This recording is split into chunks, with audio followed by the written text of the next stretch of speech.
Welcome दोस्तों, स्वागत है आप सभी का हमारे इस यूट्यूब चैनल में। मारुति मैट्रिक आप सभी का स्वागत करता है। जैसा कि आपने थंबनेल में देखा हुआ है कि हम संख्या पद्धति को ऐसे पढ़ने वाले हैं, बिल्कुल बारीकी से डिटेल से।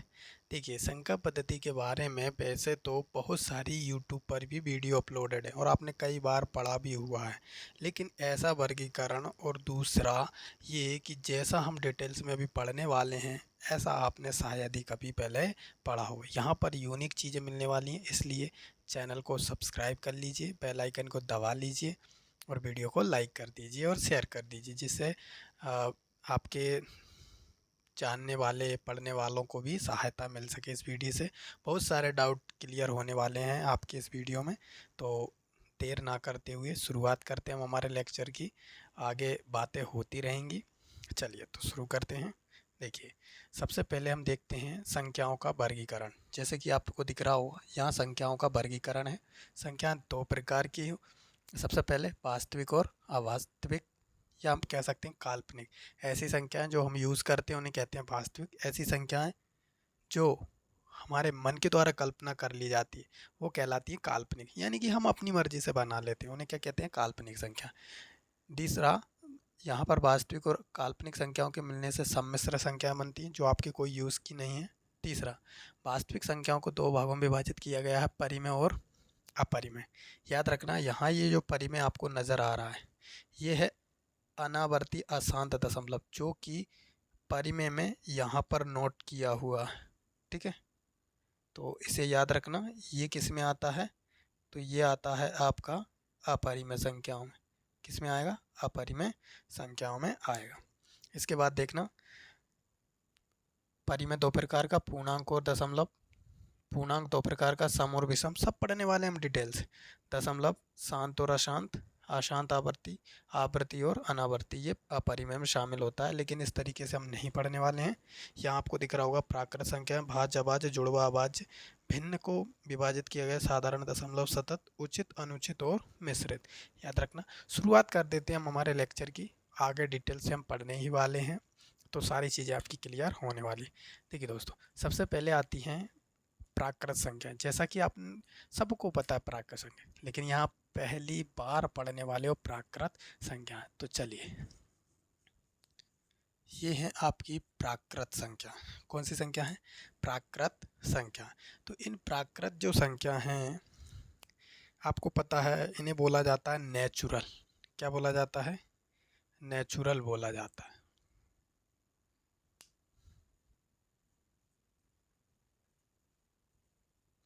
देखिए दोस्तों, नेचुरल जो बोला जाता है, यानी कि ऐसी संख्याएं जो प्रकृति से, जिस तरीके से हमें पेड़ प्राप्त है, वायुमंडल प्राप्त है, पृथ्वी प्राप्त है, इसी तरीके से सारी ऐसी चीज़ें जो प्राकृतिक रूप से मानव द्वारा निर्मित ना हो उन्हें कहते हैं हम प्राकृत संख्या, नेचुरल संख्या। शुरुआत में जब हमारे पास कुछ नहीं था तो हमने धीरे धीरे काउंटिंग शुरू किया। जैसे कि एक आ गया, लेकिन हमें बनाना नहीं आता था। दो आया, वो भी हमें बना। लेकिन शुरुआत में जो नंबर्स काउंटिंग हुए वो हुए कौन से, तो देखना, एक, दो, तीन, चार, पाँच, छः, सात, आठ और नौ। नौ तक ही थे कि अनंत तक, नहीं। तो दोस्तों ये नौ तक ही हैं, याद रखना। शुरुआत में जब प्राकृत संख्या थी तो ये 9 तक थी, लेकिन अवरुद्ध हो गई, रुक चुकी हैं। तो इन्हें आगे कैसे बढ़ाया जाए, तो एक महान व्यक्ति आए, भारतीय वैज्ञानिक आए, जिनका नाम है आर्यभट्ट। उन्होंने जीरो के बारे में बताया, लेकिन उन्होंने प्रयोग करना नहीं सिखाया, सिद्धांत नहीं दिया कैसे करना है। तो एक बाद में एक व्यक्ति आए जिनका नाम है ब्रह्मगुप्त। आप अच्छे से जानते हो, ब्रह्मगुप्त ने सर्वप्रथम जीरो का प्रयोग किया और उसका सिद्धांत भी दिया कि कैसे हमें जीरो का यूज़ करना है। तो जीरो अगर किसी भी नंबर के पीछे लग जाए तो उसे वो क्या कर देता है, 10 गुना तक बढ़ा देता है। और अगर किसी से मल्टीपल हो जाए तो उसे बर्बाद कर देता है, ख़त्म कर देता है, सारे नंबर गायब कर देता। तो ये यहाँ पर 10 गुना बढ़ा देता है। याद रखना, जीरो।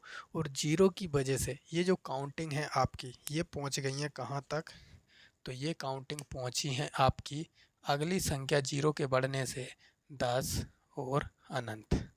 कहाँ तक, 10 और अनंत। धीरे धीरे ये नंबर्स कहाँ तक पहुँच चुके हैं, तो अनंत तक पहुँच चुके हैं। याद रखना, ये प्राकृत जो संख्या हैं ये कहाँ पहुँच चुकी हैं? अनंत। किसकी वजह से? जीरो के प्रयोग की वजह से। जैसे ही जीरो प्रयोग किया तो ये जो अंक है हमारे 9 से हो गए कितने? 10। यानी कि पहले 9 अंक थे, इसमें जीरो जुड़ गया तो टोटल कितने अंक हो गए? 10।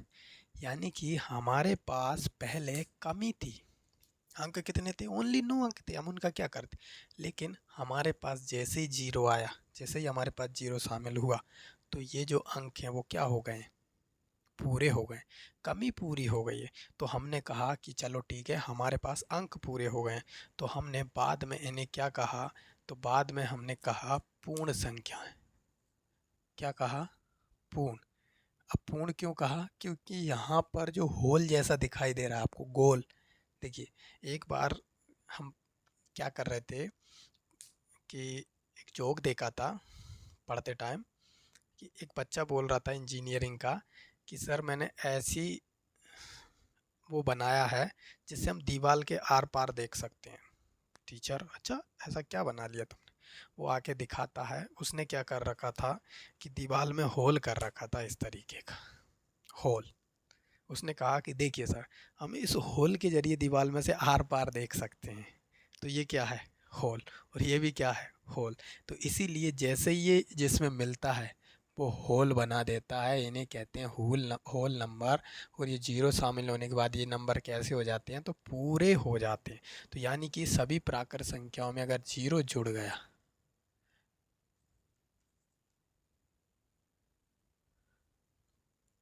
तो जीरो के शामिल होने के बाद जो संख्या अनंत तक जाए उन्हें क्या कहते हैं? पूर्ण संख्या। क्या कहते हैं? पूर्ण संख्या। एक अगला जो नंबर्स आता है आपका, जैसे अब कमी बाद में होने लगी कि हम क्या किया जाए अब। इसीलिए फिर बाद में देखा गया, जैसे किसी व्यक्ति के पास ज़्यादा पैसा, किसी को उधार दे दिया तो वो थोड़ा लॉस में हो गया, यानी कि उसे कर्ज अभी चुकाना है, तो उसके लिए फिर नई संख्याओं का जन्म हुआ जिसे हम कहते हैं ऋणात्मक। क्या कहते हैं? ऋणात्मक। लेकिन कैसे हुआ, चलिए समझ लेते हैं थोड़ा। देखिए, सबसे पहले ऐसे नंबर्स जो होते हैं, यही जो नंबर्स हैं, यही 9 नंबर हैं, इन्हें किस तरह से सेटअप किया जाएगा ध्यान रखना। ये है आपका संख्या रेखा,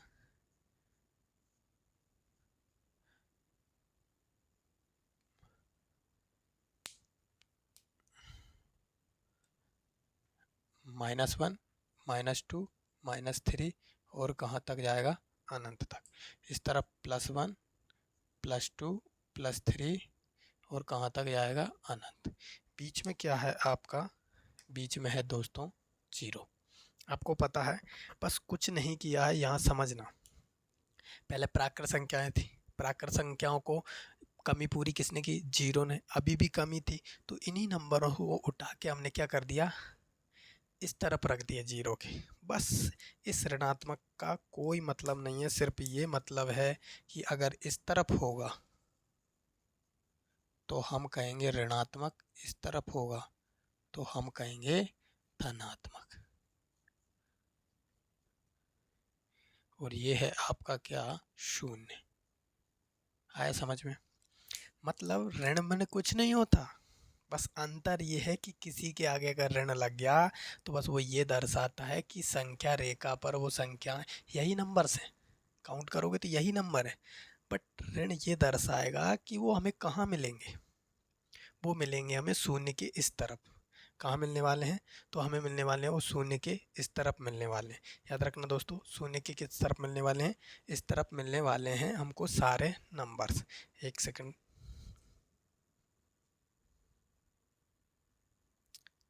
चलिए दोस्तों, क्या कॉल वगैरह आ जाते हैं बीच में?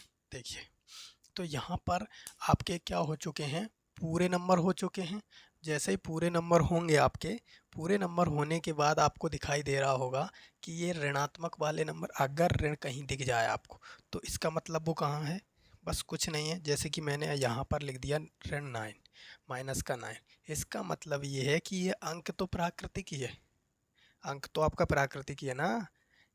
बट ये कहाँ मिलेगा आपको? ये मिलेगा जीरो से इस तरफ। बस अंतर इतना सा है, ऋण यही दर्शाता और कुछ नहीं करता। चलिए, तो इन्हें कहते हैं हम पूर्णांक। पूर्णांक का मतलब ही क्या है? पूरे अंक। जिसे हम कहते हैं इंटीजर्स। क्या कहते हैं? इंटीजर। इंटीजर से कहते हैं, याद रखना। हम क्या कहते हैं इन्हें? इंटीजर कहते हैं, पूर्णांक, पूरे अंक। यहाँ पर पूरे अंक हो गए, लेकिन समस्या अभी भी खड़ी हो गई। देखिए, सबसे पहले हमने प्राकृत संख्याओं को देख लिया, कमी जीरो की थी, पूरी कर दी। इसके बाद ऋण वाली संख्याओं को भी हमने ऐड कर दिया, कमी थी, पूरी कर दी। लेकिन अभी भी एक और कमी रह गई है। अब कौन सी कमी रह गई भाई? इन सब में अब डेसिमल वाले नंबर तो आए नहीं है, दशमलव नंबर तो आए ही नहीं है। जैसे कि मान के चलो किसी व्यक्ति को रोटी खाना है, उसने 4 रोटी खा ली, वो चाहता है कि मुझे आधी रोटी और खानी है, पूरी नहीं खानी है, आधी खानी है। तो वो क्या करेगा? 4 तो उसने खा ली, 4 तो उसने खा ली, तो वो आधी को कैसे खाएगा? आधे की तो काउंटिंग ही नहीं है। तो फिर हमने एक आधी की काउंटिंग की कि भैया 0.5, एक के 2 टुकड़े कर दिए हमने, और एक उसने खा लिया 2 में से, तो 0.5। इस तरीके से यहाँ पर दशमलव वाले नंबरों की शुरुआत होती है। तो सबसे पहले आता है 3.5। ये क्या है? एक पॉइंट का नंबर है। 1.2 क्या है? एक पॉइंट का नंबर है। इसके बाद 3.2, 3.5 एक पॉइंट का नंबर है। इसके बाद 0.5 एक डेसिमल नंबर। इन नंबरों को, ये दशमलव वाले जो नंबर हैं, ये आपके किस में उपज गए, यानी कि इनकी भी हमने कमी पूरी कर ली। तो इन्हें कहा जाता है क्या? डेसिमल नंबर, दशमलव संख्या। क्या कहा जाता है? दशमलव संख्या, डेसिमल नंबर। क्या कहते हैं इन्हें?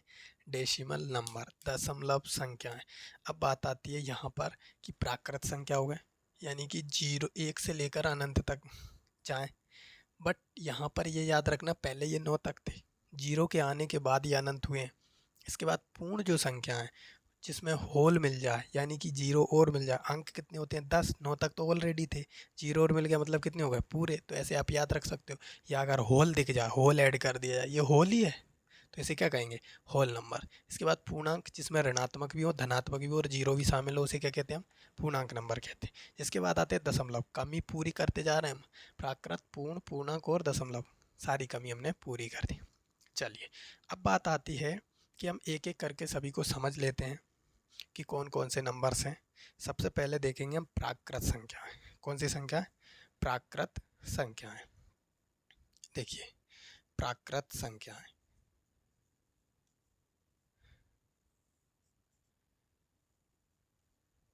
प्राकृत जो संख्या है वो 2 प्रकार की होती है। कितने प्रकार की?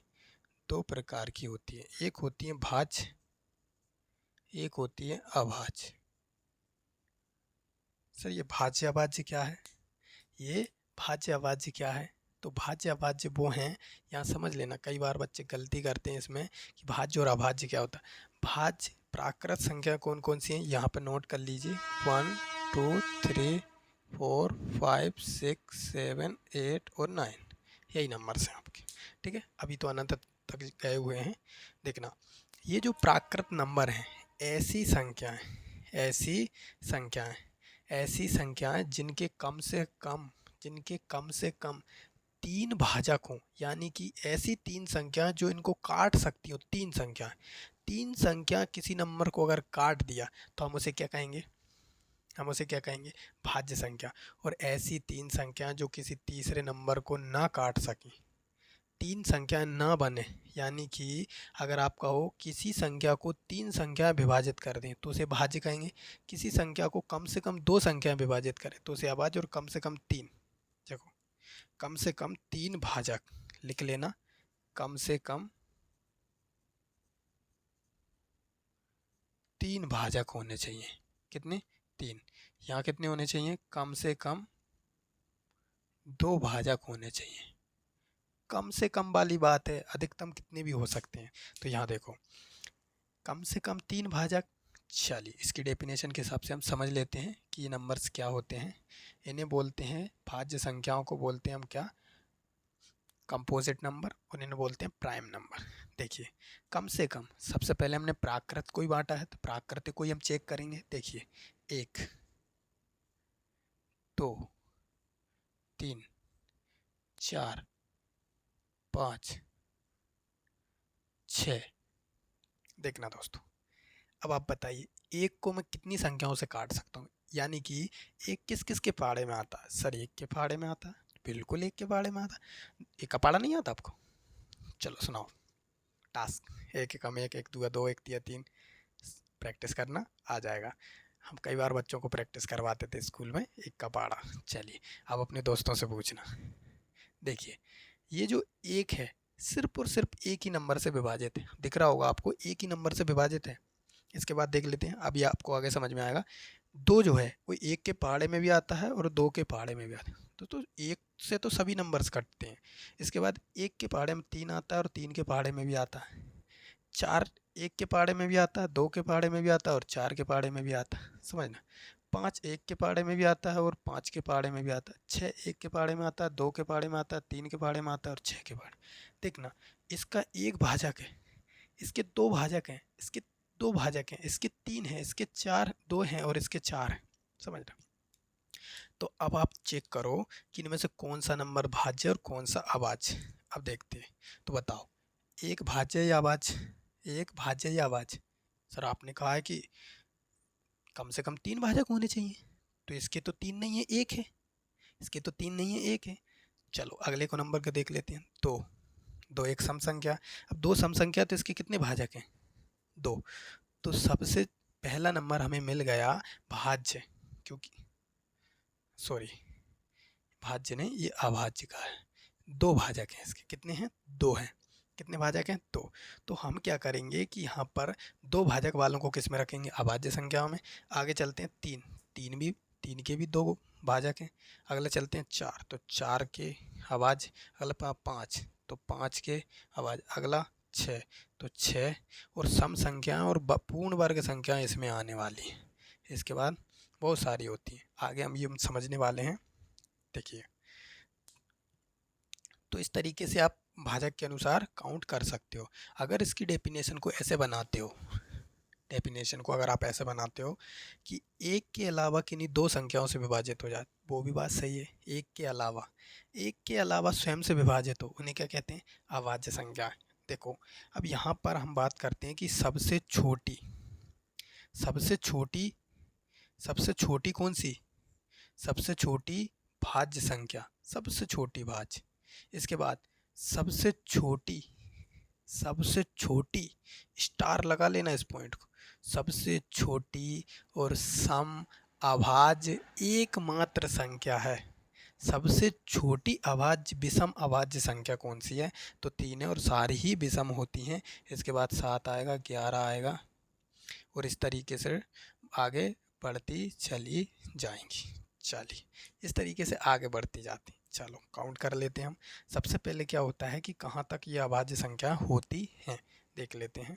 सबसे पहले देखो अभाज्य संख्याओं की आपको गणना कैसे करनी है। ये सारी संख्याएं 6 के पहाड़े में ही आती हैं, दो और तीन को छोड़कर, दो और तीन को छोड़कर, क्योंकि वो जुड़वा वालों का नंबर है। देख लेते हैं, फिर आगे समझ लेते हैं कि अभाज्य क्या होती है।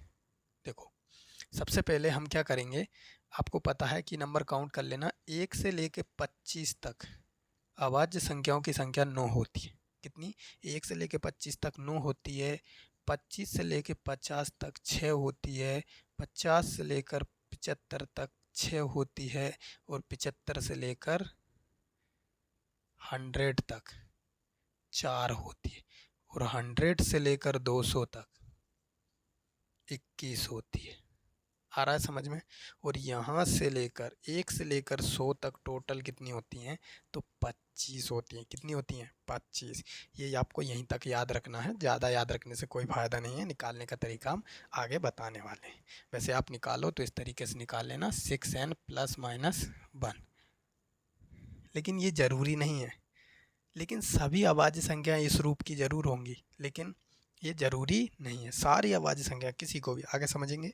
देखो कौन कौन सी होती हैं, इन्हें समझ लेते हैं हम। देखना सबसे पहले जो अभाज्य संख्या है वो 2 आपको दिख ही रही है। इसके बाद 3, इसके बाद 5, इसके बाद 7, 11, 13, 17, 19, इसके बाद 23। काउंट करो 9 हुई क्या? 1 2 3 4 5 6 7 8 9। कन्फर्म है? राइट। अगली 6 देखो। देखना अगर आप इसी सीक्वेंस में याद करोगे तो कभी गलती नहीं होंगी। अगर आप 100 तक भी काउंट करोगे, अगर कहीं बीच में एक कम दिखती है तो पता करना कौन सी सीक्वेंस में कम दिख रही है। आगे देखते हैं। सबसे पहले आता है 29, इसके बाद 31, इसके बाद 37, इसके बाद 41, 43 और 47। काउंट करो, 6 हो गई कि 2, 4 और 6। अगला नंबर देखते हैं हम 75 में। 50 से 75, सबसे पहले 75 के बाद जो आता है वो आता है 79, 83, इसके बाद 89, इसके बाद 90। काउंटिंग गलत हो गई। अच्छा, 50 के बाद रह गया। चलो सॉरी, यहाँ पर हम क्या करेंगे, पहले 50 वाली काउंटिंग करते हैं। इसके बाद देखना, सबसे पहले आता है 53 आता है। पहले 53 आएगा, फिर 59 आएगा, इसके बाद जो आएगा 61, 67, इसके बाद आएगा 73। काउंट करो, 1 2 3 4 5, 5 ही हुई हैं, कहाँ गड़बड़ हो गई। चलो दोबारा काउंट कर लेते हैं। सबसे पहले आता है 53, राइट, इसके बाद आता है 59, राइट, 61, राइट, 61, 67, 71। अच्छा, पहले 71 रह गया, ये लो 71 और 73 हो गया काउंट। इस तरीके से देखो दोस्तों, अभी क्या हुआ कि एक नंबर जैसे ही गायब हुआ, हमें पता चल गया है कि कहाँ का गायब हुआ। अगर हम 1 से 100 तक भी लिखेंगे तो हम इस रूट पे लिखेंगे, और आपको कभी भी नंबर्स अगर कहीं पर आप भूल जाते हो तो हम काउंट कर सकते हैं। ऑलरेडी याद है हमको, लेकिन लिखते टाइम जो फास्ट होता है उस पर एक मिसप्रिंट हो जाता है, तो हम ज्ञात कर सकते हैं। चलिए आगे देख लेते हैं। 75 के बाद जो होती हैं वो अभी हमने लिखा था, देखो 79 होती है, इसके बाद आता है आपका 83 आता है, इसके बाद 89 आता है, इसके बाद आएगा आपका 97। ये जो 97 आपको दिख रहा है, ये जो 97 आपको दिख रहा है, ये एकमात्र ऐसा नंबर है जो 90 से 100 के बीच में प्राप्त हो। एक ही संख्या है आवाज़। इसके बाद 200 में आप काउंट कर लेना, बहुत नंबर होते हैं 21। सबसे छोटा 3 अंकों का हम बता देते हैं, 101 होता है, फिर इसके बाद में 103 होता है, 107 होता है, और ऐसे ही ऐसे बढ़ता चला जाता है। ठीक है, तो ये होते हैं आपके 1 से लेकर 200 तक अभाज्य नंबर। काउंट कैसे करना है, 6n+1। एक निकाल के दिखा देते हैं। देखो, अगर मैं बात करूं 101 और 103 की, तो 6n+-1। चलो 6n, सबसे पहले देखते हैं हम इनके बीच का नंबर ले लेते हैं, एक बढ़ा के ले लेते हैं। अगर आपको कोई एक नंबर, तो 102 ले लो। क्या ये 6 से कट रहा है, हमने एक प्लस कर दिया। क्या कर दिया, एक प्लस कर दिया। या ऐसा करो, आप 101 को पता कर के लिए क्या करेंगे, 6 से भाग करेंगे। 6 से भाग दिया, 6 से भाग दिया, कितनी बार जाएगा, एक बार, 4 बचा। एक प्लस करो तो ये 41 की जगह कितना हो जाएगा, 42, और पूरा पूरा कट गए। या तो एक घटा के भाग चला जाए पूरा, या एक जोड़ के भाग चला जाए पूरा। जैसे कि हम 103 लेते हैं, देखना, अगर हम 103 लेते हैं तो मैंने एक घटा दिया, इसमें से 102 हो गया, और 6 से भाग चला गया, 17 छक्के 102 होता है, क्योंकि मुझे मालूम है। ठीक है, अगर पता है, नहीं पता है, तो या तो शेषफल 5 बचेगा या शेषफल 1 बचेगा, ये याद रखना। ये दोनों शेषफल बचेंगे तो वो अभाज्य संख्या हो सकती है। आया समझ में। तो 1 से लेकर 25 तक 9 होती हैं, 25 से लेकर 50 तक 6 होती हैं, 50 से लेकर 75 तक 6 होती हैं, और 75 से लेकर 100 तक 4 होती हैं। लेकिन 4 में से 90 से लेकर 100 तक एक ही होती है, और 100 से लेकर 200 तक 21 होती हैं। और अगर हम बात करें 3 अंकों की सबसे छोटी अभाज्य, तो वो कौन सी होती है, 101। इसके बाद अगर आप देखो 103, इसके बाद अगर आप देखो 107। चलिए, तो ये होती हैं आपकी अभाज्य संख्या, भाज्य संख्या है। भाज्य आपने देख ली, 3 से विभाजित होना चाहिए, कम से कम 3 गुणा तो उसके होना ही चाहिए, गुणनखंड होना चाहिए। इसके बाद देखते हैं अभाज्य संख्या 6n+1 होता है, कम से कम 2 होता है। यहाँ तक कंप्लीट है। चलिए, अब हम इसको रब कर देते हैं। अभी हम भाज्य के भी कंप्लीट पढ़ने वाले हैं। आगे पढ़ते हैं, देखते हैं।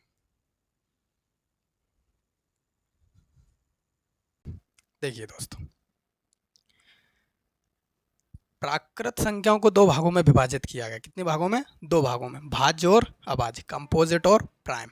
लेकिन प्राइम नंबरों को भी दो भागों में विभाजित किया गया। कि सर प्राइम नंबरों को भी दो भागों में विभाजित किया गया, हमने तो पढ़ा नहीं, तो पढ़ लीजिए। चलिए शुरुआत करते हैं।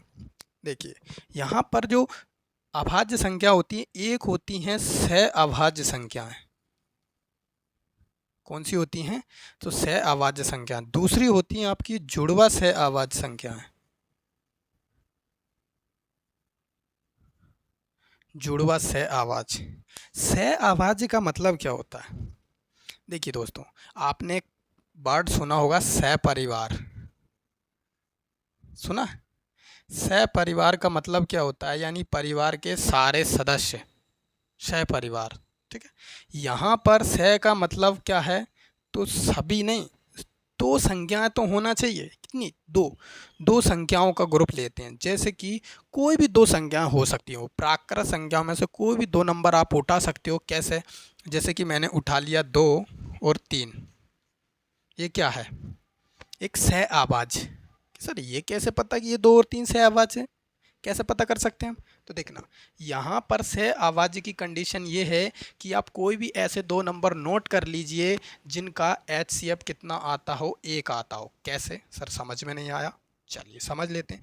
जैसे मैंने ले लिया 2 और 4, ठीक है, 3 और 9, समझना। फिर इसके बाद में 3 और 7। देखना HCF क्या होता है? HCF का मतलब होता है बड़ी से बड़ी संख्या। बड़ी से बड़ी संख्या जो दोनों नंबर्सों को विभाजित कर दे उसे हम कहते हैं HCF। और छोटी से छोटी वो संख्या जो दोनों नंबरों से विभाजित हो जाए उसे कहते हैं हम LCM। तो यहाँ पर अगर हम बात करें तो ये दोनों नंबर एक के पहाड़े में आते हैं। एक के पहाड़े में तो सारे नंबर्स आते हैं, और ये साथ ही साथ दो के पहाड़े में आते हैं। 2 एकम 2 और 2 दूनी 4। तो सर इनका HCF आपने बड़े से बड़ा बोला है तो 2 है, तो क्या ये सह अभाज्य होगा? तो ये बिल्कुल सह अभाज्य नहीं है। अगला देख लेते हैं। 3 और 9, 1 से कट जाता है, 3 से कट जाता है, इनका HCF 3 है। क्या ये सह अभाज्य है? तो ये भी बिल्कुल नहीं है सर, आपने HCF 1 का बोला है। अगला नंबर देख लेते हैं। 3 और 7 जो है सर, 3 और 7 जो है केवल और केवल 1 से विभाजित है। 2 से 3 में नहीं जाएगा, 7 में नहीं जाएगा, 3 से 3 में चला जाएगा, 7 में नहीं जाएगा, दोनों में जाना चाहिए भाग। जैसे हम किसी नंबर्सों को काटते हैं, जैसे आप अगर काटोगे 12/14 को काटोगे तो कैसे काटोगे? 2 छक्के 12 और 2 सत्ते 14। अब ऐसा नहीं है कि आपने इसको काट दिया 2 छक्के 12, इसको 7 दूनी 14 काट दिया, ये गलत हो जाएगा। फिर आप कहोगे सर ये क्या हो गया, आप तो बोर्ड मास को भूल गए, आपने तो अपना बोर्ड मास बना लिया। तो चलिए आगे देखते हैं। HCF तो क्या 3 और 7 है? बिल्कुल है। और ये किस रूप में होते हैं? जोड़े के रूप में होते हैं। 2 और 3 क्या है? एक सह अभाज्य है। 3 और 7 क्या है? एक सह अभाज्य है। लेकिन आपको यहाँ पर नजर आ रहा होगा जुड़वा सह अभाज्य। सर ये जुड़वा सह अभाज्य क्या? सर आपने सह अभाज्य बता दिया, तो जुड़वा और सह अभाज्य भी बता दीजिए। चलिए समझते हैं। सह अभाज्य मतलब जिनका HCF 1 हो, दो ऐसे अंकों का ग्रुप जिनका HCF 1 हो वो सह अभाज्य नंबर्स कहलाते हैं। और दो ऐसी अभाज्य संख्याएं, दो ऐसे प्राइम नंबर लेना है आपको, ये कहलाते हैं को प्राइम नंबर, और ये कहलाते हैं आपके को प्राइम नंबर, और ये कहलाते हैं आपके twin prime number. Twin prime number. अब ये ट्विन जुड़वा से आपको समझ में आ रहा होगा, आपने बहुत सारी मूवी देखी होंगी, डबल रोल, जुड़वा, ठीक है, ये वही जुड़वा है। यानी कि ऐसी दो अभाज्य संख्याएं जिनके बीच का जो अंतर है वो कितना होना चाहिए? तो उनके बीच का अंतर 2 होना चाहिए। कि सर कैसे? तो समझ में नहीं आया तो यहाँ पर देख लो, मैं अगर बात करूँ 17 और 19 की, अंतर 2 है। बिल्कुल ऐसी दो अभाज्य संख्याएं आपको क्रमानुगत पकड़ना है, या क्रमानुगति होंगी अभाज्य संख्याएं जिनमें अंतर 2 का होगा। तो 17 और 2 में अंतर कितने का है? तो 2 का अंतर है। कितने का अंतर है? 2 का अंतर है ये कौन से नंबर्स कहलाएंगे? तो सर ये कहलाएंगे कौन से नंबर? ये कहलाएंगे आपके जुड़वा सह आवाज। ये हमेशा 6n प्लस माइनस 1 होते हैं। ये 6n प्लस माइनस 1 क्या सर? 6n प्लस माइनस 1 का मतलब होता है कि 6 के पहाड़े का जो 6 का बाड़ा जाएगा, यानी कि 6 कम 6, 6 दूनी 12, 6 ती 18, 6 चौके 24, 6 पंजे 30। देखो 6 के पहाड़े के आगे एक कम करोगे तो 5, एक ज़्यादा करोगे तो 7, एक कम करोगे 12 में से कितना आ जाएगा? 11, एक कम करोगे तो 13, 18 में एक कम करोगे तो 17, 18 में एक जोड़ोगे तो 19, 24 में एक कम करोगे तो कितना आएगा? 23 और 25, इसमें एक कम करोगे तो 29, इसमें एक कम करो बढ़ाओगे तो 31। इनमें आपको नज़र आ रहा होगा 24, ये नहीं है। 30 के 29 और 31 बिल्कुल है, क्योंकि अंतर 2 का और दोनों अभाज्य संख्या हैं। समझना, यहाँ अंतर 2 का जरूर है, लेकिन 25 एक भाज्य संख्या है। यहाँ 2 का अंतर है तो ये भी हो जाएगा आपका 11 13। लेकिन एक इम्पोर्टेंट पॉइंट बता रहे हैं हम, नोट कर लेना अच्छे से। 11 13 आपको नज़र नहीं आ रहा होगा, चलो देखते हैं आगे। अंतर 2 का हो, एकमात्र 3 क्रमागत अभाज्य संख्याओं का जोड़ा 5 3 और 7 एकमात्र ऐसा जोड़ा है जिनके बीच में क्या है? दो अंकों का अंतर है। ऐसा कोई सा जोड़ा आपको नहीं मिलने वाला। अंतर कितने का है? 2 का। यहाँ भी कितने का है? 2 का। देख रहे हो आप, एकमात्र जोड़ा है। 3 5 7 ये एग्जाम में बार बार पूछा जा नंबरों से। तो सह आवाज को प्राइम जोड़ा तो होना चाहिए, लेकिन उनके बीच का अंतर क्या होना चाहिए? जोड़ा तो होना चाहिए, लेकिन उनके बीच का अंतर क्या होना चाहिए? उनके बीच का अंतर हमेशा कितना होना चाहिए? फर्क नहीं पड़ता। अंतर किस में देखेंगे? जुड़वा में। और सह आवाज में हम क्या देखेंगे? HCF 1 होना चाहिए। सह आवाज बार बार पूछा जाता, जुड़वा सह आवाज गहराई में से जाके जब बड़े एग्जाम होते हैं तो उसमें पूछा जाता। सह आवाज ट्विन प्राइम नंबर और को प्राइम नंबरों में आप अंतर अच्छे से समझ गए होंगे। तो ये नंबर्स आपके कंप्लीट होते हैं प्राकृत संख्याओं में। चलिए नोट कर लीजिए, इसके बाद हम आगे चलते हैं।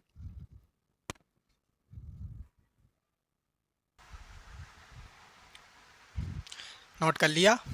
चलिए स्क्रीनशॉट ले लिया, आगे बढ़ते हैं। तो इस तरीके से आपके प्राकृत नंबर कंप्लीट होते हैं। एक बार रिवाइज कर लेते हैं। प्राकृत संख्याएं जो होती हैं वो होती हैं 1 से शुरू होती हैं और अनंत तक जाती हैं। प्राकृत नंबर को 2 भागों में विभाजित किया गया है, एक भाज्य संख्या और एक अभाज्य संख्या, यानी कि एक होते हैं कंपोजिट और दूसरे होते हैं प्राइम। अभाज्य संख्याओं को 2 भागों में विभाजित किया गया, जोड़े के साथ सह अभाज्य और जोड़े के साथ ही टिन जुड़वा सह आवाज। तो को प्राइम नंबरों में HCF हमेशा 1 आता है, और जुड़वा सह आवाजों में जो आपके ट्विन प्राइम नंबर्स होते हैं उनका जो अंतर आता है हमेशा कितना आता है? 2। एकमात्र कौन सा? एकमात्र 3 अंकों का ग्रुप जिनका अंतर लगातार 2 है वो है 3 5 7। ये जुड़वा है, इंपॉर्टेंट है, याद रखना, स्टार लगा लेना। यहाँ पर 2 एक कैसी आवाज़ संख्या है, और अगर आपको जुड़वा से आवाज़ संख्या निकालनी है तो कैसे निकालोगे आप? 6n प्लस माइनस 1, यानी कि 6 का गुणा कर देना। जैसे कि मैंने लिख दिया 6 7 42, किसी भी नंबर में मैंने 6 का मल्टीपल कर दिया, 6 7 42, एक कम करूँगा तो 41, एक बढ़ाऊँगा तो कितना हो जाएगा? 43। ये भी एक अंतर 2 का, और दोनों ही अभाज्य संख्या हैं। इस तरीके से आप अभाज्य नंबर भी निकाल सकते हो, लेकिन ज़रूरी नहीं है।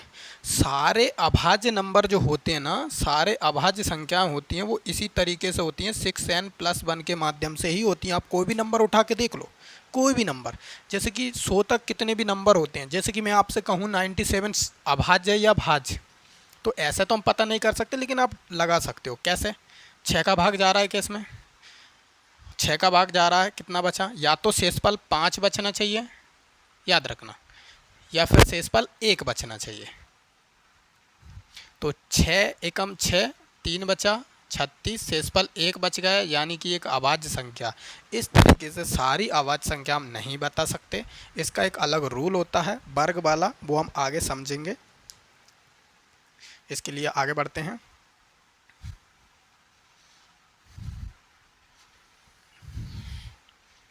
ये डेसिमल नंबर्स हम हटा देते हैं।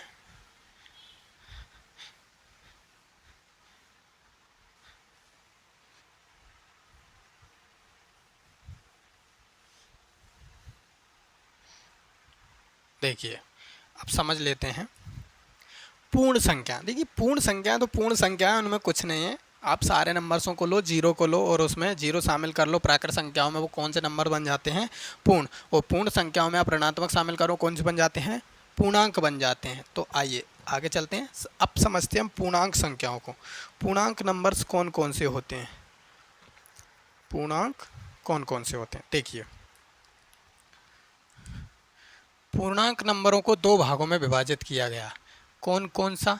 एक आता है आपका सम और एक आता है आपका विषम। सर सम विषम तो हम अलग पढ़ते हैं। देखिए दोस्तों वो भी बात सही है, सम विषम को हम अलग करते हैं, लेकिन अगर आप अलग से पढ़ोगे तो उन्हें भी हम क्या पढ़ सकते हैं? प्राकृत नंबर्स में पढ़ते हैं। सम प्राकृत नंबर और विषम प्राकृत नंबर।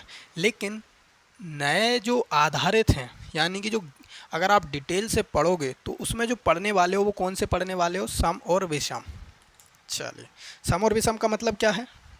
ऐसी संख्याएं जो दो से पूर्णतः विभाजित हों। पूर्णतः विभाजित। पूर्णतः विभाजित का मतलब क्या होता है? यानी कि शेषफल कितना आए? 0। दो से पूर्णतः विभाजित ना हो, शेषफल हमेशा कितना बचता है? 1। शेषफल हमेशा कितना बचेगा? 1 शेष बचेगा। उसे हम क्या कहेंगे? उसे कहेंगे हम विषम और इसे कहेंगे हम सम। ये होती क्या क्या है? तो देखिए दोस्तों पूर्णांक नंबर होते हैं आपके ये इंटीजर जो होते हैं, इन्हीं को हम कहते हैं, ये ऋणात्मक भी हो सकती हैं प्लस धनात्मक भी हो सकती हैं, और बीच में क्या है? 0। ये कौन कौन सी हो सकती हैं? ये भी ऋणात्मक हो सकती हैं प्लस 0 हो सकता है और प्लस धनात्मक हो सकता है।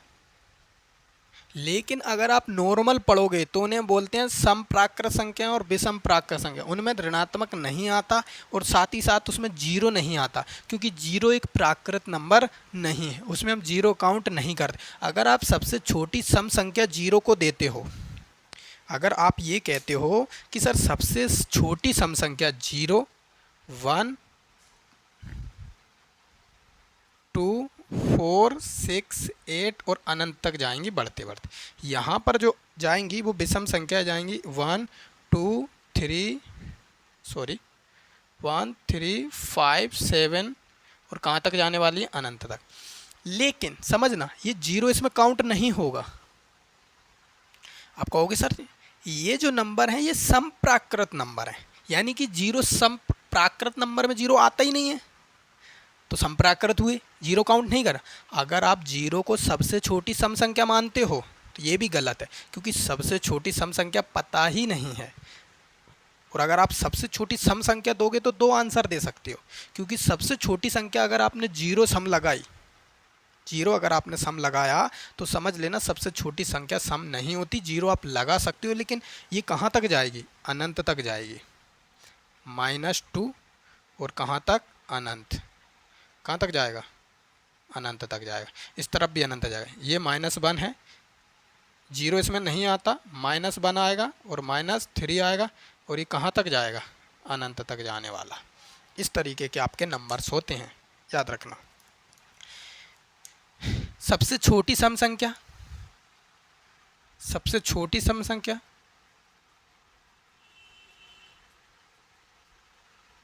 सबसे छोटी सम संख्या ज्ञात नहीं कर सकते, इनफाइनेट। याद रखना, ज्ञात नहीं कर सकते सबसे सम छोटी संख्या। सबसे छोटी सम प्राकृत संख्या ज्ञात कर सकते हैं। सबसे छोटी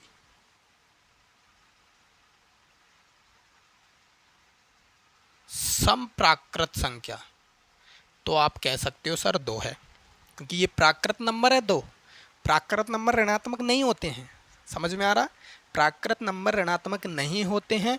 प्राकृत नंबर 2 है, तो इसलिए हम 2 को सम संख्या बोल सकते हैं। याद रखना, सबसे छोटी सम संख्या ज्ञात नहीं कर सकते, लेकिन आप लिख के जीरो लगा सकते हो, याद रखना।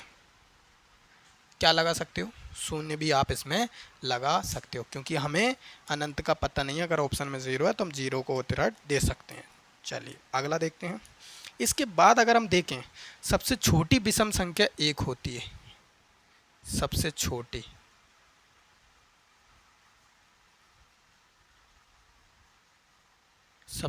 विषम संख्या तो ज्ञात नहीं कर सकते। क्या नहीं कर सके? ज्ञात नहीं कर सकते। सबसे छोटी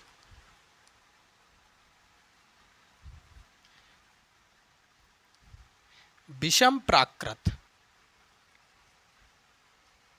तो ये होती है एक। क्या होती है दोस्तों? एक होती है। सबसे छोटी विषम प्राकृत एक होती है। सबसे छोटी विषम नहीं पता, सबसे छोटी सम नहीं पता, लेकिन जीरो को लगा सकते हैं। सबसे छोटी सम प्राकृत दो होती है। सबसे छोटी विषम प्राकृत एक होती है। या आप प्राकृत नंबरों को भी यहाँ पर आप दो भागों में विभाजित कर सकते हो, लेकिन पूर्णांकों में ऋणात्मक भी शामिल हो जाएंगे और प्राकृत में ऋणात्मक शामिल नहीं होंगे। साथ ही साथ उसमें जीरो भी शामिल नहीं होता, क्योंकि जीरो आता है एक पूर्णांक नंबर। तो पूर्णांक नंबर यहाँ पे आपके कंप्लीट होते हैं। स्क्रीनशॉट ले लीजिए, फिर हम आगे बढ़ते हैं।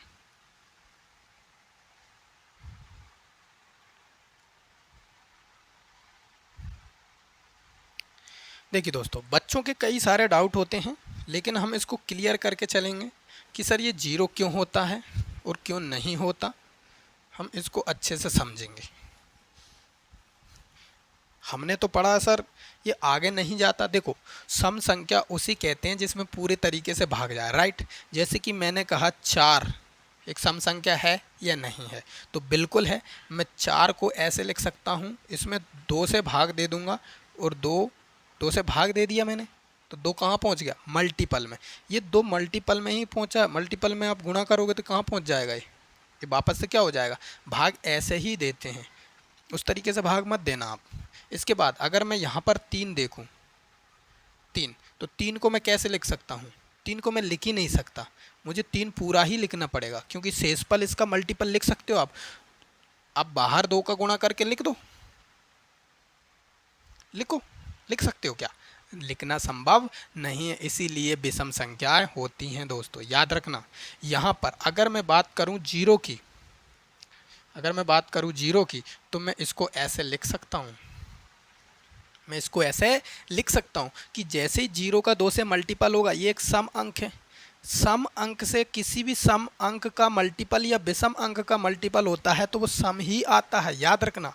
ये जो होता है सम इंटू सम या विषम बराबर क्या आता है? हमेशा सम आता है, याद रखना। एक सम का इंटू, जिस तरीके से 5 का इंटू अगर किसी के साथ हो जाए तो वो या तो 0 प्राप्त करेगा या फिर 5 प्राप्त करेगा।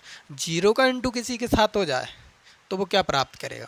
बंटा ढार कर देगा, वो सारी संख्याओं बेच देगा कि जाओ कबाड़े, मोदी जी ने सफाई अभियान चला रखा है, बेच देगा सभी संख्याओं को 0। ठीक है, तो आइए चलते हैं नए डाटा के साथ।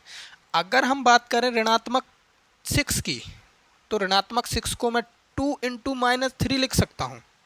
2 इंटू -3 लिख सकता हूँ। देखिए दोस्तों, ये ऋण का मतलब बस सिर्फ इतना सा है कि जब भी आप इस -6 को ढूंढने की कोशिश करोगे तो वो सिर्फ और सिर्फ पूर्णांक संख्याओं के आपको लेफ्ट साइड मिलेगा। बस इतना सा अंतर है ऋण का, और कोई काम नहीं है, याद रखना। और प्लस का मतलब इतना सा है कि वो 0 के राइट साइड मिलने वाला है। समझ में आ गया? तो यहाँ पर ये एक कैसी संख्या है? तो ये एक सम संख्या है, याद रखना। -6 एक सम संख्या है, बस 3 को मत लिखना आप। तो ये नंबर्स आते हैं यहाँ पर, आप इसी तरीके से हम लिख सकते हैं। -7 बराबर कितना होता है? -7 ही होता है, क्योंकि आप इसमें क्या करोगे? 2 से मल्टीपल कर दोगे तो 2 से मल्टीपल होगा नहीं। मल्टीपल कितने से होगा? 1 से मल्टीपल होगा। कितने से? क्योंकि एक रिमाइंडर बचेगा। आप इसको ऐसे लिख सकते हो, 2 1 2 एकम 2 और प्लस का 1, राइट। शेषफल बच गया। यहाँ पर इसे कैसे लिख सकते हो? 2 माइनस का 3 और प्लस का 1, क्योंकि एक हमें को शेषफल चाहिए ना विषम संख्याओं में। विषम संख्याओं में हमेशा शेषफल क्या आता है? 1, जिसे हमने अलग कर दिया। इसे आप इस तरीके से लिख सकते हो और इसे आप इस तरीके से लिख सकते हो। आई होप आपका डाउट यहाँ क्लियर हो गया होगा कि सर ऋणात्मक संख्याएं क्यों हम सम संख्याओं में रख सकते हैं। और अगर आपको ऋणात्मक संख्याओं को सम संख्याओं में नहीं शामिल करना है, आप इसका फोटो ले लीजिए, हम उसको समझ लेते हैं। देखिए, अगर आपको उसको शामिल नहीं करना है तो कोई दिक्कत नहीं, आप इसको यहाँ से हटा दीजिए। वह शर्ते आपको यहाँ लगाना पड़ेगा क्या? पूर्णांक, सॉरी प्राकृत, और यहाँ बोलना पड़ेगा सम प्राकृत, यहाँ बोलना पड़ेगा विषम प्राकृत। वो पूर्णांक थे तो वो सारे ही नंबर्स आते हैं। ठीक है, आपका डाउट क्लियर हो गया होगा। अगला देख लेते हैं हम। याद रखना, ऋणात्मक संख्याओं को भी हम सम और विषम में डिवाइड कर सकते हैं। ये पॉइंट आपके लिए बहुत इम्पोर्टेंट है। चलिए आगे देख लेते हैं। अब पढ़ेंगे हम दशमलव संख्याओं को।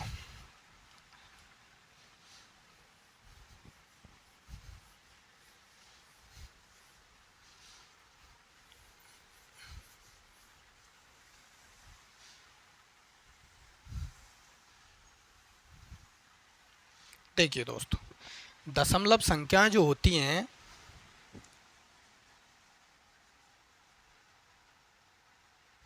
जिसे हम कहते हैं डेसिमल। अभी हमने आपको बताया कि आखिर हमको डेसिमल की ज़रूरत पड़ी क्यों, दशमलव की हमको ज़रूरत पड़ी क्यों। जैसे मान के चलिए, अगर किसी को हमको पैसे बांटने हैं, अगर किसी को हमको 5 रुपये बांटने हैं, वो 2 व्यक्तियों में बांटने हैं, तो आप कैसे बांटोगे? एक को 5 दोगे, इसको 0, को 3, उसको 2, तो लड़ाई हो जाएगी ऐसी। इस तरीके से तो सबसे पहले हम बांटेंगे किस तरीके से? 2 और 2 बचा 1, क्या बचा?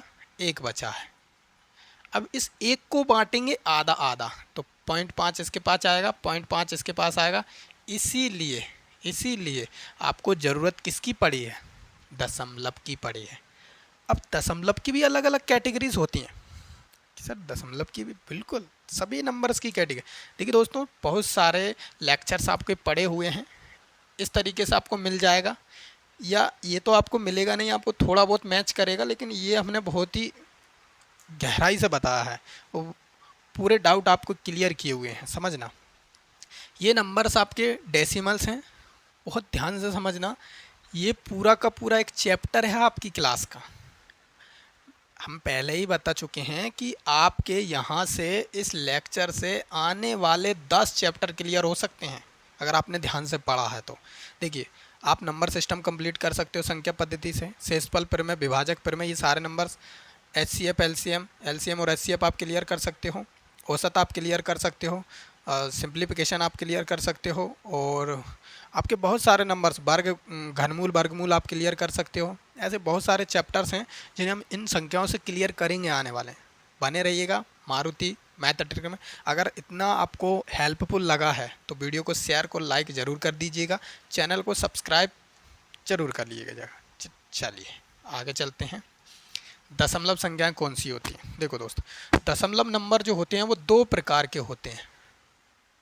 देखो, सबसे पहले जो दशमलव आते हैं, दशमलव नंबर उन्हें कहते हैं जैसे कि 3/5, 3, 3, 3, 3 अनंत तक जा रहा है, ये क्या है? दशमलव नंबर्स। तो दशमलव, कभी ऐसी दशमलव पता चलते हैं हमको जो रुकते ही नहीं है, चाहे इनको पकड़ो या खींचो या धक्का दो, ये चलते ही रहते हैं। कुछ ऐसे दशमलव होते हैं जिनको हम धक्का देते हैं फिर भी नहीं जाते। कुछ ऐसे दशमलव होते हैं जिनको ज्ञात करते करते थक जाते हैं। बचपन से पढ़ते आ रहे हो आप, पाई का 10 लाख करोड़ तक संख्या निकाल चुके हैं, लेकिन आज तक रिपीट नहीं हुई है। ये मान किसने दिया? आगे समझेंगे, बने रहिएगा। चलिए, सबसे पहले ये 2 होते हैं, एक को बोलते हैं हम शांत और एक को बोलते हैं अशांत। अशांत को ही हम क्या बोलते हैं? तो अशांत को ही हम बोलते हैं, देखना यहाँ पर आपको पूरा डाटा लिखा हुआ है, आवर्ती। आवर्ती का मतलब क्या होता है? रिपीटेशन होना। चलो, शांत को बोलते हैं हम टर्मिनेटिंग।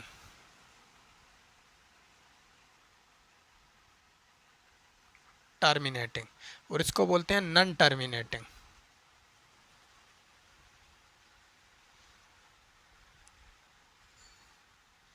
Non terminating. दशमलव दो प्रकार की होती हैं। ऐसे दशमलव जो हम भाग दें और रुक जाएं, धक्का देने पर भी आगे ना बढ़े, उसे कहते हैं हम शांत रुकने वाली दशमलव। जैसे कि मैंने आपको यहाँ पर लिखा 3/2, ठीक है, 7/5, इसके बाद बहुत सारे नंबर होते हैं 17/2, ऐसे कुल नंबर। कैसे?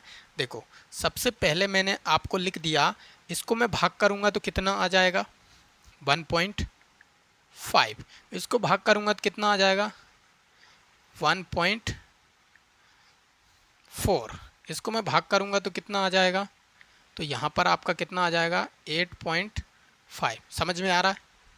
मैंने जब 2 से 3 में भाग दिया तो 2 एकम एक बार भाग गया, शेषफल कितना बचा 1, क्योंकि ये विषम संख्या है, क्योंकि हम पढ़ चुके हैं विषम संख्या में शेषफल 1 बचता है। 1 पे हमने लगाया 0 और 2 से भाग कर दिया तो कितनी बार गया 5 बार भाग चला गया। 5 से भाग दिया, 5 एकम 5, 2 बचा और 2 पे लगाया 0, 5 चौके 20, 2 अट्टे 16, 1 बचा, 2 पंजे 10। क्या दशमलव के बाद आगे बढ़ रहे हैं ये सर? रुक गए। इसीलिए हमने इनको क्या कहा है, शांत। भाई शांत है, एक बार भाग जाता, 2 बार भाग जाता, 3 बार भाग जाता, या ऐसी जगह जाकर जो रुक जाए उन्हें कहते हैं हम शांत दशमलव संख्या। कौन सी संख्या है? शांत दशमलव। और ऐसे जो रिपीट होते रहते हैं, जैसे कि कुछ नंबर्स आते हैं आपके सामने 1.4142, इस तरीके से अनंत तक जाता है। आपने कई बार पढ़ा है, रुकते ही नहीं है। कई बार पढ़ा है आप लोगों ने, कई बार इस तरीके से 25, 25, 25 अनंत तक चला जाता है। तो ऐसे नंबर जो रुकते नहीं हैं उन्हें कहते हैं हम आवर्ती नंबर, नॉन टर्मिनेट, यानी कि टर्मिनेट ही नहीं हो रहे हैं, नॉन टर्मिनेट। सर ऐसे नंबर्स, लेकिन एक समस्या यहाँ आ गई, ये रुक नहीं रहे हैं, ये रुक गए हैं, इसलिए इन्हें शांत कहा। ये नहीं रुक रहे हैं इसलिए इसे अशांत कहा या आवर्ती कहा। लेकिन इनमें आपने नंबर्स पढ़ा होगा, ये जो नंबर होते हैं ये 2 प्रकार के होते हैं। कुछ ऐसे नंबर्स जो रिपीट नहीं होते, कुछ ऐसे नंबर्स जो रिपीट होते हैं, कुछ ऐसे नंबर जो रिपीट होते हैं। तो इसीलिए हमने इसको बांट दिया 2 भागों में। कौन कौन सा? 2 भागों में बांट दिया, जिसमें एक आता है आपका आवर्ती। आवर्ती को बोलते हैं हम रिपीटिंग नंबर।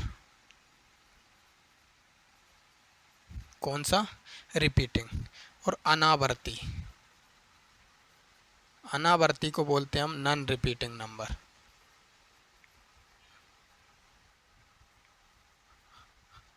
रिपीटिंग नंबर और non repeating number. Repeating number और रन, रिपीटिंग का मतलब रिपीट हो रहे हैं बार बार, नॉन रिपीटिंग का मतलब रिपीट नहीं हो रहे हैं। लेकिन रिपीट नहीं हो रहे हैं तो रुक भी नहीं रहे हैं, क्योंकि पहले ही कहा या शांत हैं, रुकने वाले नहीं हैं। चलो देखते हैं।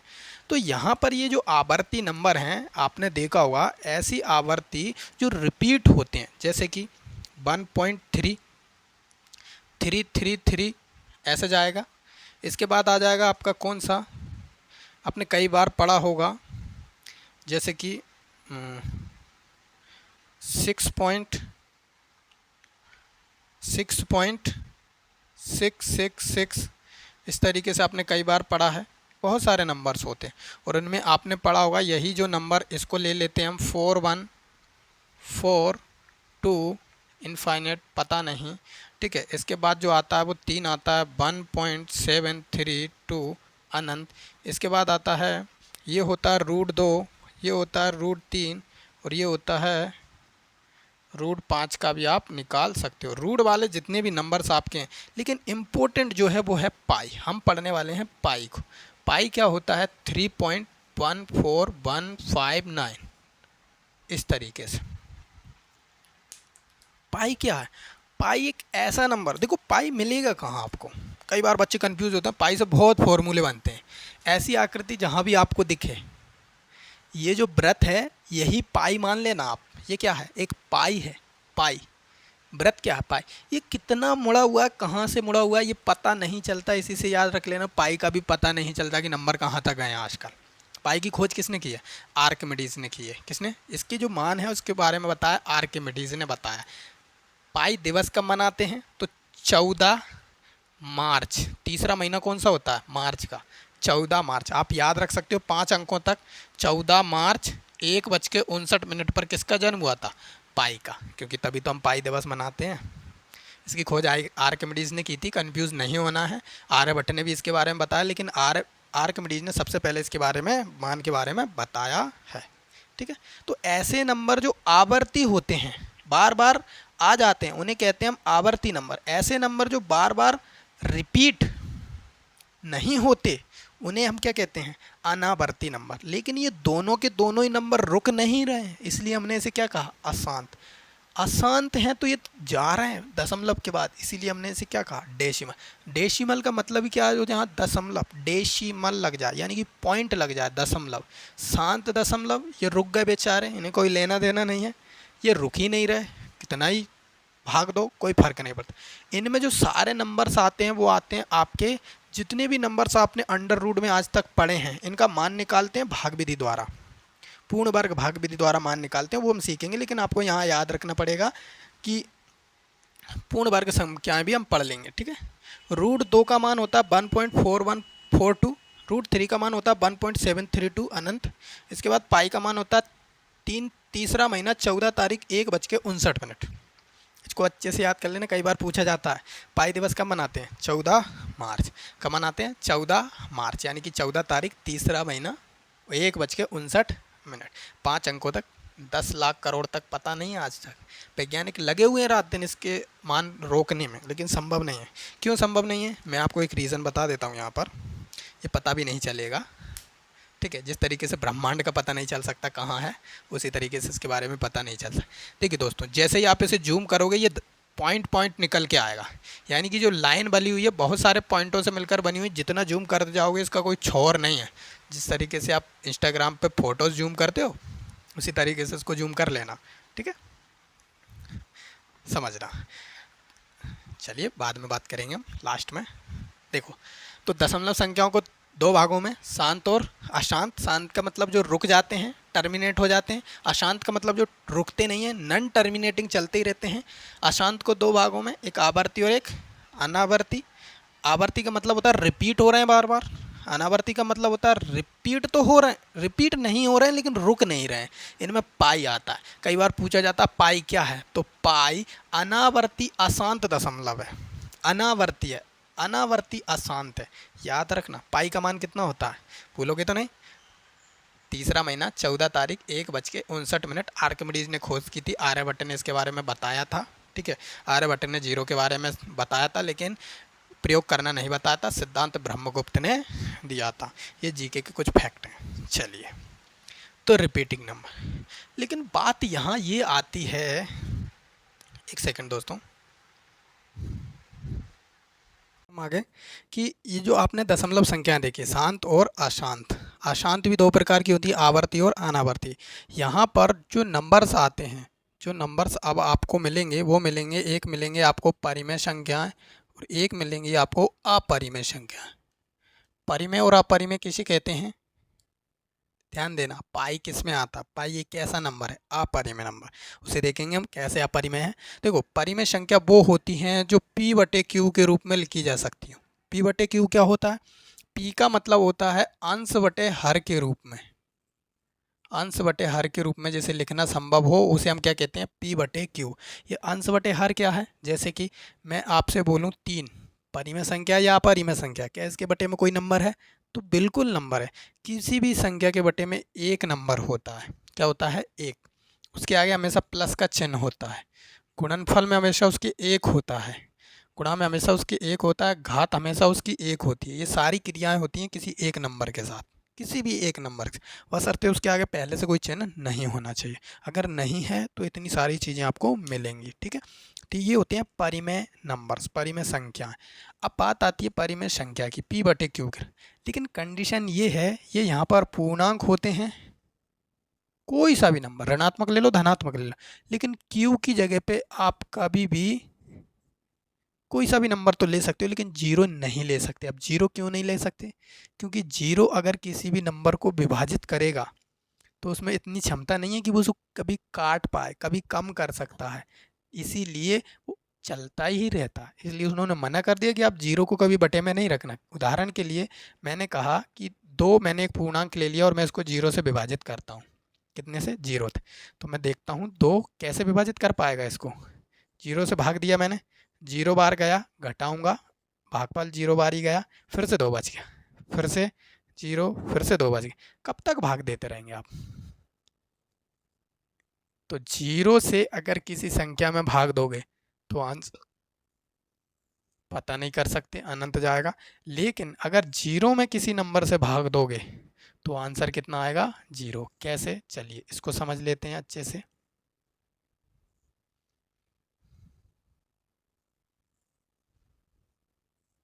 देखना, अगर मैं दो से जीरो में भाग दूं तो देखना दोस्तों, जीरो की जगह मैं पहले सबसे पहले दो मान लेता हूँ। अगर मैं दो से दो में भाग दूंगा तो मात्र एक बार भाग जाएगा, वो पूरा कट जाएगा। लेकिन यहाँ दो से कोई छोटा नंबर है और वो भी कौन है? जीरो। तो ये दो इसको एक बार भी भाग कर पाएगा? क्योंकि एक बार भी बहुत बड़ा हो गया वो, क्योंकि दो आ जाता, लेकिन ये तो जीरो है, इसीलिए भाग जाएगा ही नहीं। तो दो भाई हम बहुत बड़े हैं, तो आंसर ही क्या आ जाएगा भाई? जीरो बार भाग जाएगा। इसलिए इसका आंसर क्या आएगा? जीरो आएगा। आई होप इसका आपका कन्फ्यूज़न दूर हो गया होगा। जब भी किसी नंबर को हम विभाजित करते हैं जीरो से तो अनंत आता है। जीरो को आप विभाजित करोगे तो जीरो आएगा। यहाँ आप क्यू की जगह पे जीरो रख सकते हो, चलेगा, लेकिन सॉरी, पी की जगह पे जीरो रख सकते हो, क्यू की जगह पे जीरो नहीं रख सकते। इसको नोट कर लेना। आगे देखते हैं।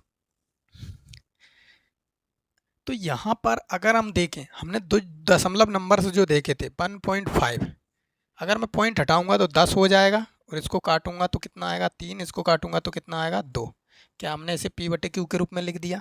जी सर, बिल्कुल लिख दिया। तो हम इसे क्या कहते हैं?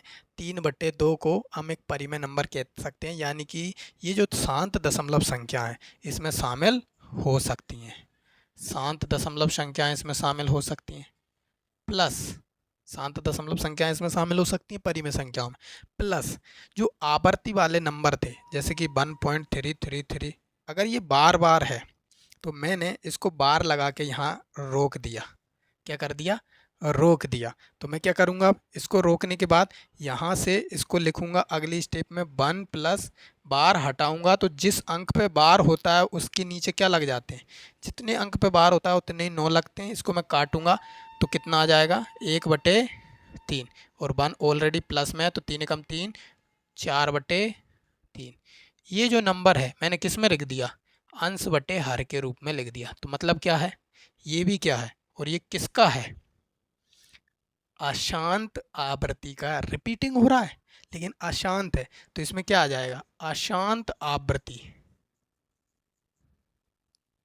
अशांत आवृत्ति वाले नंबर भी इसमें शामिल हो सकते हैं और सभी पूर्णांक भी इसमें शामिल हो सकते हैं। सभी पूर्णांक नंबरों को भी आप इसमें ऐड कर सकते हो। ठीक है, ये इतने सारे नंबर्स होते हैं, लेकिन एक बच जाता है जिसे हम क्या कहते हैं? अनावर्ती अशांत दशमलव। देखो, दशमलव दो प्रकार के होते हैं, दशमलव शांत और अशांत, आवर्ती और अनावर्ती, जिसमें से शांत और आवर्ती किस में आते हैं? परिमेय संख्याओं में। लेकिन एक बचा हुआ है जिसे हम कहते हैं अनावर्ती अशांत दशमलव। मतलब क्या सर? मतलब ये है कि यहाँ पर जो अनावर्ती अशांत है, जैसे कि मैंने लिखा पाई का मान ले लेते हैं हम 3.14159 और अनंत।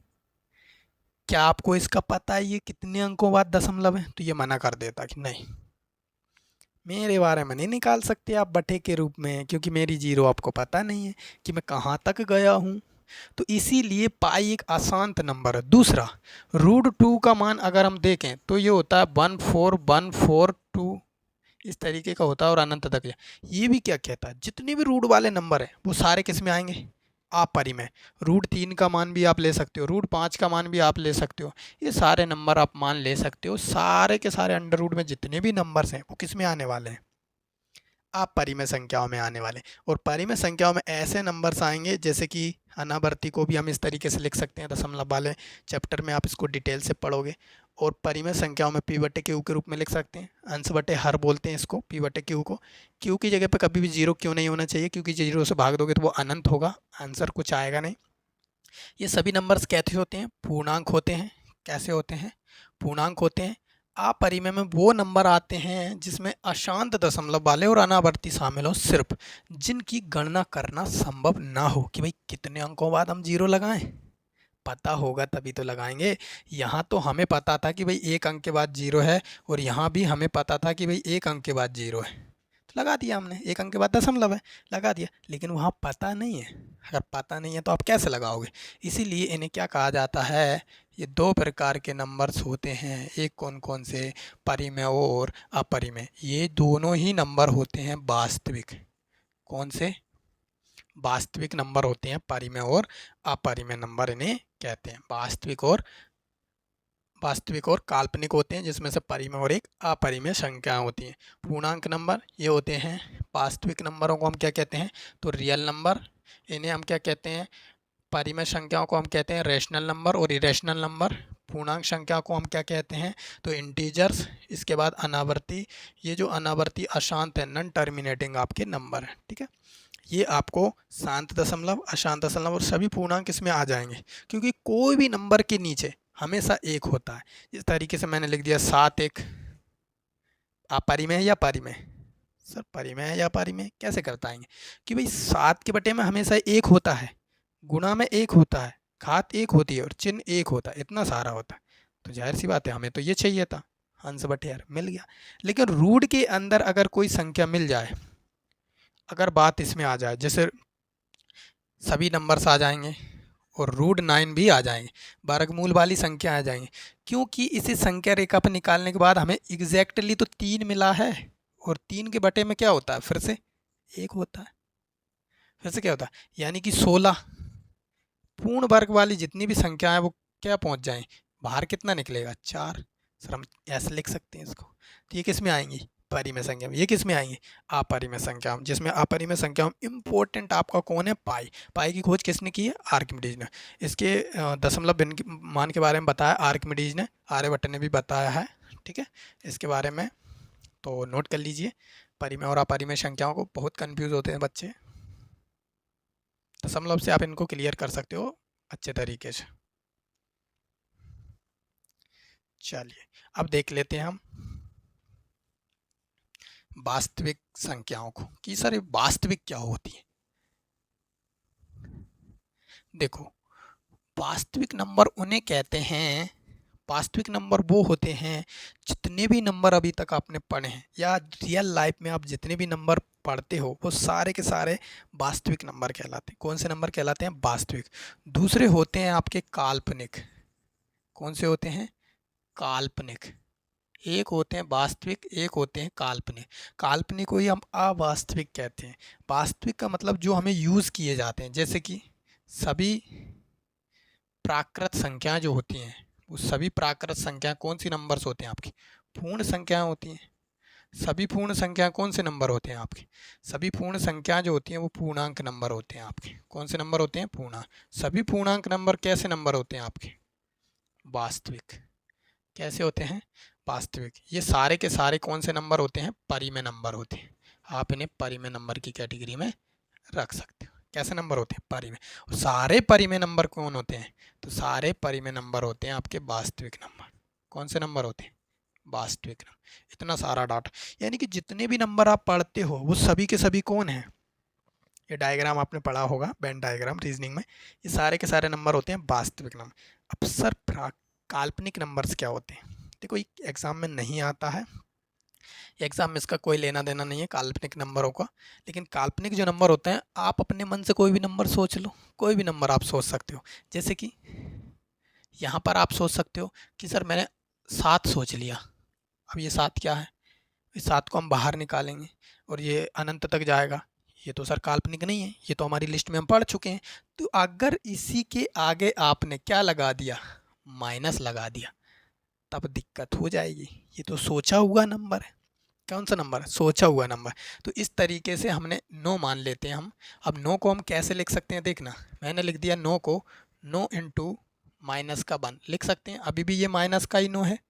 अगली स्टेप में मैं क्या लिख सकता हूँ, इसे 9 को मैं रूट से अलग कर सकता हूँ और रूट माइनस 1 को अलग कर सकता हूँ। ये कर सकते हैं हम। 3 बाहर निकलेगा, इंटू में रूट माइनस 1 बचेगा। क्या बचेगा,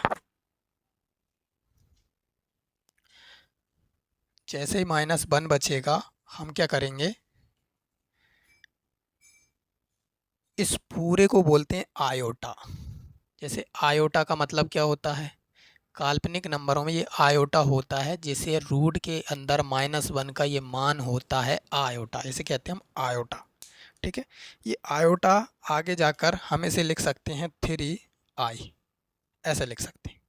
आयोटा को किससे प्रदर्शित करते हैं, 3i। यानी कि ये पूरा का पूरा 9 किस में बदल गया, हम इसको एक शब्द में लिख सकते हैं 3i। और वास्तविक और काल्पनिक संख्याओं से मिलकर ही जो संख्याएं बनती हैं वो बनती हैं आपकी सम्मिश्र संख्या, कॉम्प्लेक्स नंबर।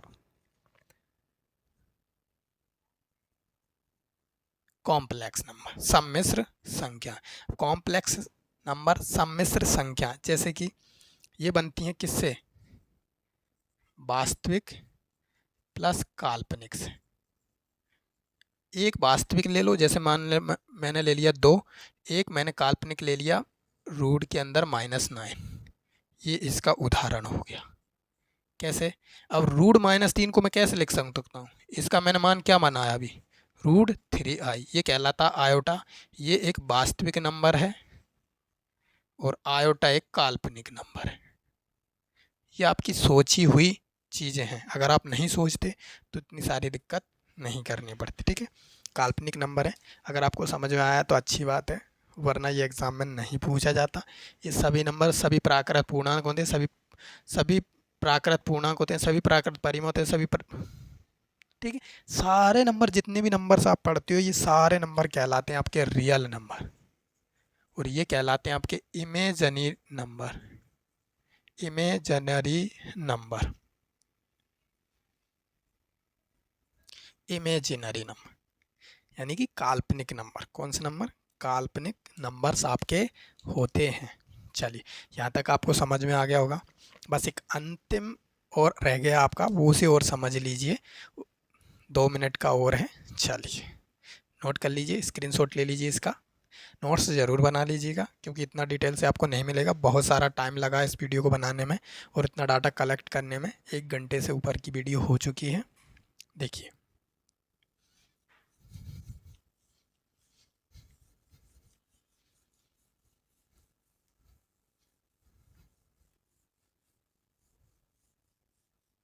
अब जो नंबर आते हैं आपके, वो हैं संपूर्ण नंबर। कौन से नंबर, एक होते हैं पूर्ण, अब ये संपूर्ण नंबर उसे कहते हैं जिसके विभाजकों का योग स्वयं के विभाजक को छोड़कर बराबर में आ जाए। मतलब क्या सर, देखिए मैंने अगर 6 ले लिया, 6 के विभाजक 1 होता है, 2 होता है, 3 होता है और 6 होता है। तो इनमें से 6 को मुझे छोड़ना है, बाकी के 3 को मुझे जोड़ना है। कैसे, 1 + 2 + 3 बराबर किसके होगा, 6 के।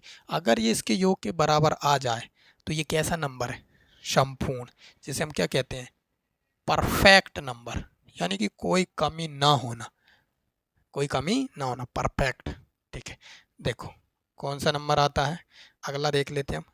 दूसरा ले लिया मैंने 78, इसको देख लेते हैं। 1 भाग चला जाएगा, 2 से चला जाएगा, 4 28, 7 चौके 28, 14 दूनी 28 और 28 से कम 28, इतने नंबरों से इसमें भाग चला जाएगा। तो मुझे किसको छोड़ना है, स्वयं वाले नंबर को छोड़ना है। बचे हुए को जोड़ो, 1 + 2 + 4 + 7 + 14 बराबर कितना होता है, तो 28 होता है। कितना होता है, 28 होता है। तो यहाँ पे याद रखना आप, 6, 28 और 3 अंकों का होता है 496। ये मुख्य रूप से आपको याद रखना, 3 अंकों, 496 के भी आप घर पे निकाल लेना। अब मुझे सबसे छोटी, नोट कर लेना, सबसे छोटी सम प्राकृत संख्या कौन सी होती है, इसका आंसर कमेंट में देना। सबसे छोटी समप्राकृत। ये आपके लिए क्वेश्चन है, कमेंट करना।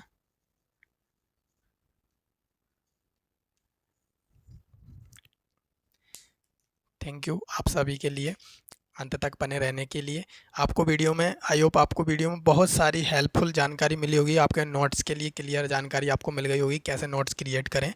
यहाँ पे आपको दिखाई दे रहा है ये पूरा चार्ट वर्गीकरण, हमने एक एक पॉइंट को अच्छे से समझा है। इसमें आपको बस भिन्न हमने समझ लिया, लेकिन भिन्न चैप्टर में अलग से आएगा, उसको आप डिटेल से समझोगे। सम्मिश्र वास्तविक और काल्पनिक संख्याओं से मिलकर सम्मिश्र बनती हैं।